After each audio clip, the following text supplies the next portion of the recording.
નમસ્કાર દોસ્તો, સુપરફાસ્ટ તાજા સમાચારમાં તમારું સ્વાગત છે। દેશ, દુનિયા અને ગુજરાતના તાજા, મોટા અને સૌથી મહત્વપૂર્ણ સમાચાર જાણીએ તે પહેલા તમે ચેનલમાં નવા હોય તો ચેનલને જરૂરથી સબસ્ક્રાઇબ કરીને વિડીયોને લાઇક કરી દેજો।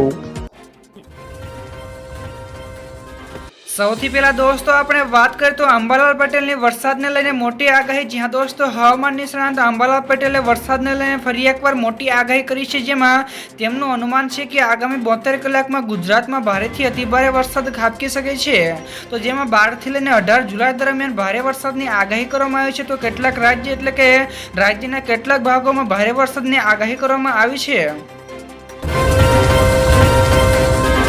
તો દોસ્તો બીજા સૌથી મોટા સમાચાર સામે આવ્યા છીએ। 24 થી 30 જુલાઈ દરમિયાન થશે ભારે વરસાદ। જ્યાં દોસ્તો અંબાલાલ પટેલનું કહેવું છે કે આગામી 24 થી 30 જુલાઈ દરમિયાન રાજ્યના ઘણા બધા મોટા ભાગના ભાગોમાં ભારે વરસાદ જોવા મળશે અને 2 થી લઈને 8 ઓગસ્ટ દરમિયાન પણ દક્ષિણ ગુજરાતમાં ભારેથી અતિભારે વરસાદ પડવાની શક્યતા રહેલી છે। તો આ સિવાય તેમણે કહ્યું કે તાપી અને નર્મદા નદી પણ બંને કાંઠે થવાની પણ આગાહી અંબાલાલ પટેલે કરી છે। તો એ દરમિયાન દક્ષિણ ગુજરાતમાં વરસાદી ભારે ઝાપટા જોવા મળશે। તો આ સિવાય 12 ઓગસ્ટ સુધીમાં રાજ્યમાં ભારે વરસાદ પડશે તો અનેક વિસ્તારો જળમગ્ન પણ થશે તેવા વરસાદ પણ જોવા મળશે અને જાનમાલને પણ નુકસાન થવાની સંભાવના રહેશે તેવું તેમનું કહેવું છે।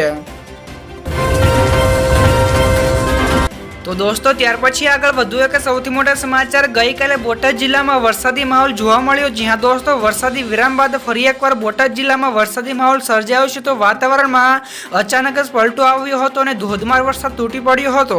તો જેમાં બરવાળા શહેરના મેઇન બજાર, કુંડળ દરવાજા, ખારા વિસ્તાર તેમજ કેશવનગર સહિતના વિસ્તારોમાં પાણી પણ ભરાઈ ગયા હતા। તો બરવાળા તાલુકાના કુંડળ, વહિયા, રામપરા, બેલા, રોજીદ, કાપડિયાળી, ખમદાણા, નાવડા જેવા ગામોમાં સારો એવો વરસાદ પણ જોવા મળ્યો હતો। તો દોસ્તો બીજા સૌથી અગત્યના સમાચાર સામે આવ્યા છીએ। આજે 5 થી 6 જિલ્લાઓમાં યલો એલર્ટ જાહેર કરાયું। જ્યાં દોસ્તો હવામાન વિભાગ દ્વારા રાજ્યમાં આજે પણ બનાસકાંઠા, સાબરકાંઠા, અરવલ્લી, મહીસાગર, દાહોદ, પંચમહાલ તેમજ મધ્ય ગુજરાતમાં ભારે વરસાદની આગાહીના પગલે યલો એલર્ટ અપાયું છે, જ્યારે અન્ય જિલ્લાઓમાં હળવાથી મધ્યમ અને ભારે ઝાપટા વરસાદની આગાહી કરવામાં આવી છે। તો આ ઉપરાંત છેલ્લા 24 કલાકની વાત કરીએ તો 105 થી લઈને 10 તાલુકાઓમાં વરસાદ જોવા મળ્યો છે। ત્યાર પછી દોસ્તો આગળ વધુ એક સૌથી અગત્યના સમાચાર મળ્યા છે। ગંભીરા બ્રિજ દુર્ઘટના અંગે ચોથા દિવસે એફઆઈઆર દાખલ કરાઈ તો પોલીસ તપાસ શરૂ થઈ। જ્યાં દોસ્તો વડોદરાના પાદરા નજીક ગંભીરા બ્રિજ તૂટી પડવાથી ભયાનક દુર્ઘટનામાં 21 જેટલા લોકોના ભોગ લેવાયા બાદ આખરે ચોથા દિવસે પાદરા પોલીસ સ્ટેશને ગુનો નોંધીને એફઆઈઆર દાખલ કરી છે। તો આ ઘટનામાં હવે પોલીસ પણ સરકારની ટીમ સાથે સમાંતર તપાસ હાથ ધરશે। તો બ્રિજ તૂટ્યો તે સમયે ભારે વાહનો માટે શા માટે એકત્ર થયા હતા તેમજ વહીવટી અને એન્જિનિયરિંગની બેદરકારી સહિતના તમામ પાસાઓની પણ ઝીણવટભરી તપાસ કરાશે। ત્યારબાદ દોસ્તો ફટાફટ આગળના બીજા સમાચારની વાત કરવામાં આવે તો અમેરિકા ભારત ઉપર 20% ઓછો ટેરિફ લગાવશે। જ્યાં દોસ્તો બ્લૂમબર્ગના અહેવાલ અનુસાર ભારત અને અમેરિકા વચ્ચેની વેપાર ડીલ ઓગસ્ટ પહેલા ફાઇનલ થઈ શકે છે। તો જેમાં અમેરિકા ભારત ઉપર 20% પણ ઓછો ટેરિફ લાગુ કરી શકે છે। તો આ ભારત માટે મોટી રાહત હશે, કારણ કે ચીન અને બાંગ્લાદેશ જેવા પાડોશી દેશો ઉપર 50% સુધીનો ટેરિફ લાગુ થવાના છે। તો આ ડીલ ભારતીય નિકાસ માટે ફાયદાકારક સાબિત થઈ શકે છે। તો ખાસ કરીને ટેક્સટાઇલ, ફાર્માસ્યુટિકલ અને જ્વેલરી સેક્ટરમાં જોવા મળશે। તો દોસ્તો બીજા સૌથી મહત્વપૂર્ણ સમાચાર સામે આવ્યા છે। વિજાપુર તાલુકામાં કાળા તલનો પાક નિષ્ફળ ગયો। જ્યાં દોસ્તો મહેસાણાના વિજાપુર તાલુકામાં ટેચાવાગ અને આસપાસના વિવિધ ગામોમાં કાળા તલનો પાક નિષ્ફળ ગયો છે। તો સામે આવેલી માહિતી અનુસાર 700 થી વધારે વીઘાઓમાં કરેલા પાકમાં વહેલા વરસાદથી ખેડૂતોને 2 કરોડ રૂપિયાથી પણ વધારાનું નુકસાન થયું છે। તો તલના છોડમાં જીવાત પડી જવાથી હવે ખેડૂતો આ છોડ બાળીને ચોમાસું વાવેતર કરવાની યોજનાઓ બનાવી રહ્યા છે। તો ખેડૂતોને અંદાજે 2 થી 3 કરોડ રૂપિયાનું નુકસાન થયું હોવાના અહેવાલ મળ્યા છે। તો દોસ્તો ત્યાર પછી આગળ વધુ એક સૌથી મહત્વપૂર્ણ સમાચાર મળ્યા છે ફાસ્ટેગ અંગે નવો નિયમ। જ્યાં દોસ્તો NHAI એટલે કે નેશનલ હાઈવે ઓથોરિટી ઓફ ઇન્ડિયાએ લૂઝ ફાસ્ટેગ ધરાવતા વપરાશકર્તાઓને બ્લેકલિસ્ટ કરવાનો નિર્ણય લીધો છે। તો લૂઝ ફાસ્ટેગ અથવા તો ટેગ ઇન હેન્ડ એ વપરાશકર્તાઓને કહેવામાં આવે છે તો જેઓ જાણી જોઈને વાહનોના વિન્ડો સ્ક્રીન ઉપર ફાસ્ટેગ ચોંટાડતા નથી। તો આ ઇન્સ્ટોલર કલેક્શન સિસ્ટમમાં મુશ્કેલીઓ પણ ઊભી કરી શકે છે। તો NHAI વિશેષમાં કહ્યું કે ટોલ કલેક્શન પ્રક્રિયાને વ્યવસ્થિત કરવા અને મુસાફરીને સુવિધા વધારવા માટે આ પગલું લેવામાં આવ્યું છે। ત્યાર પછી દોસ્તો આ સિવાયના બીજા સમાચારની ઝડપથી વાત કરવામાં આવે તો પીએમ મોદીનું મોટું નિવેદન કહ્યું કે ભારતમાં અસમાનતા ઝડપથી ઘટી રહી છે। જી હા દોસ્તો, તે નિવેદનના એક મુદ્દા વિશે વાત કરવામાં આવે તો જેમાં છે મોટાભાગની નોકરીઓ ગામડામાં આપવામાં આવી રહી છે। ત્યાર પછી દેશ દરેક ક્ષેત્રમાં પ્રગતિ પણ કરી રહ્યો છે। ત્યાર પછી 10 વર્ષમાં 25 કરોડ લોકો ગરીબીમાંથી બહાર પણ આવ્યા છે। ત્યાર પછી છે સ્ટાર્ટઅપ્સ અને નવીનતાથી યુવા શક્તિ પણ વધી રહી છે। તો ત્યાર પછી છે યુવાનોની શક્તિ માટે સૌથી મોટી મૂડી છે અને ત્યાર પછી છેલ્લે કહ્યું કે યુવાનોએ અમૃતકાળ જોવાનું સૌભાગ્ય મળ્યું છે। તો દોસ્તો બીજા સૌથી મોટા સમાચાર સામે આવ્યા છે બિહારની વિધાનસભાની ચૂંટણી પહેલા નીતિશ સરકારની મોટી જાહેરાત। જ્યાં દોસ્તો તેઓનું કહેવું છે કે બિહારમાં 100 યુનિટ વીજળી મફત અપાશે। જ્યાં દોસ્તો બિહારમાં વિધાનસભાની ચૂંટણી પહેલા નીતિશ કુમારે સરકારની મોટી જાહેરાત કરી છે, તો જેમાં 100 યુનિટ વીજળી મફત આપવામાં આવશે। તો તેણે નાણાં વિભાગ દ્વારા મંજૂરી આપવામાં આવી છે। તો આ પ્રસ્તાવ ગઈકાલે કેબિનેટ દ્વારા પસાર કરવામાં આવી શકે છે। તો આ નિર્ણયથી લાખો ગરીબ અને મધ્યમ વર્ગના પરિવારોને સીધો ફાયદો થશે।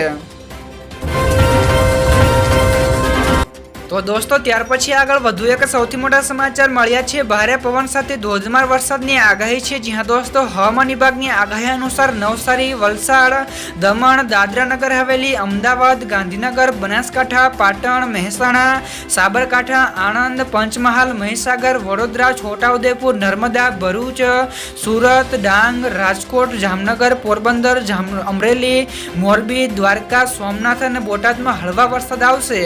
તો 12 અને 13 જુલાઈ એટલે કે આજે ભારેથી અતિભારે વરસાદ ભૂકા બોલાવશે। તો માછીમારોને પણ 5 દિવસ માટે દરિયો નહીં ખેડવાની માટે પણ જણાવાયું છે।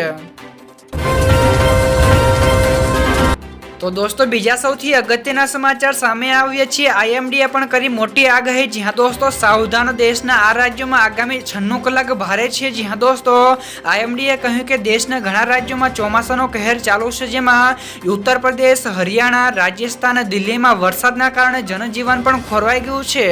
તો વારાણસીમાં ગંગામાં પણ પૂર આવ્યું છે, તો જેના કારણે સેવા નિધિ કાર્યાલયની છત પણ ગંગા આરતી કરવામાં આવી રહી છે। તો હવામાન વિભાગના જણાવ્યા અનુસાર હિમાચલ પ્રદેશ, રાજસ્થાન, હરિયાણા, ઉત્તર પ્રદેશ, આસામ, બિહાર અને ઝારખંડ સહિતના ઘણા બધા રાજ્યો માટે આગામી 96 કલાક ભારે રહેશે। ત્યાર પછી દોસ્તો આગળ વધુ એક સૌથી અગત્યના સમાચાર મળ્યા છે। ઈરાને 16 દિવસમાં 5 લાખ અફઘાનીઓને હાંકી કાઢ્યા। જ્યાં દોસ્તો ઈરાને માત્ર 16 દિવસમાં 5 લાખથી પણ વધારે અફઘાન નાગરિકોને દેશમાંથી હાંકી કાઢ્યા છે। તો 24 જૂનથી 9 જુલાઈની વચ્ચે થયેલી આ કાર્યવાહીને સંયુક્ત રાષ્ટ્રીય દાયકાની સૌથી મોટી હાંકલપટ્ટી ગણાવી છે।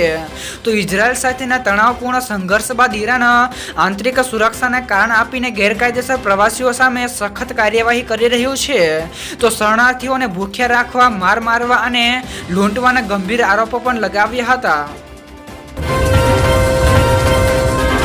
ત્યારબાદ દોસ્તો ફટાફટ આગળના બીજા સમાચારની વાત કરવામાં આવે તો રશિયાનો યુક્રેન ઉપર સૌથી મોટો હુમલો। જ્યાં દોસ્તો યુક્રેનના રાષ્ટ્રીય પ્રમુખ ઝેલેન્સ્કીએ જણાવ્યું છે કે ગઈકાલે રાત્રે રશિયાએ યુક્રેન ઉપર 597 ડ્રોન અને 26 મિસાઇલો છોડી હતી, જે અત્યાર સુધીનો સૌથી મોટો હુમલો છે। તો યુક્રેનની વાયુસેનાએ 319 જેટલા ડ્રોન અને 25 મિસાઇલોનો પણ ખાત્મો કર્યો છે, પરંતુ 20 ડ્રોન અને 1 મિસાઇલથી નુકસાન થયું છે।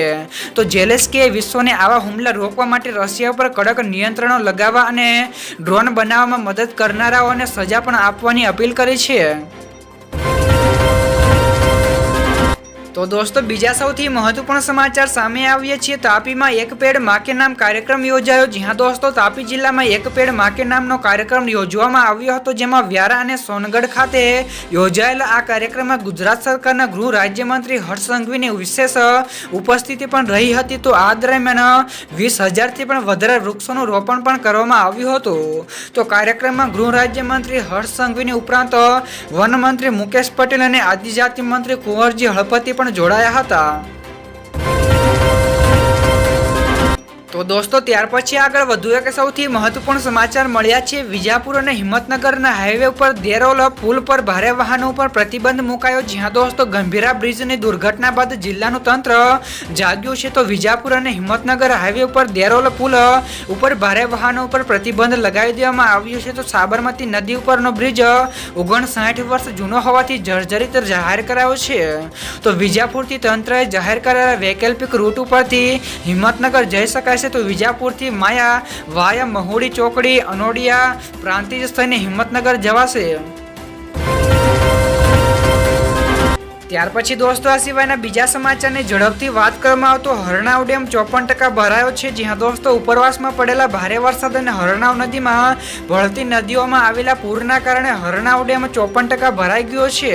તો આ હરણાવ જળાશય આજે ખેડબ્રહ્મા, વડાલી અને વિજયનગર તાલુકાના ખેડૂતોની જીવાદોરી સમાન બની ગયો છે. તો નાયબ ઇજનેર દીપ મહેતા અને મદદનીશ ઇજનેર નિશાંત પટેલના જણાવ્યા અનુસાર હરણાવ જળાશયમાં ગત 10 વર્ષમાં સૌપ્રથમવાર 54% ભરાયો છે.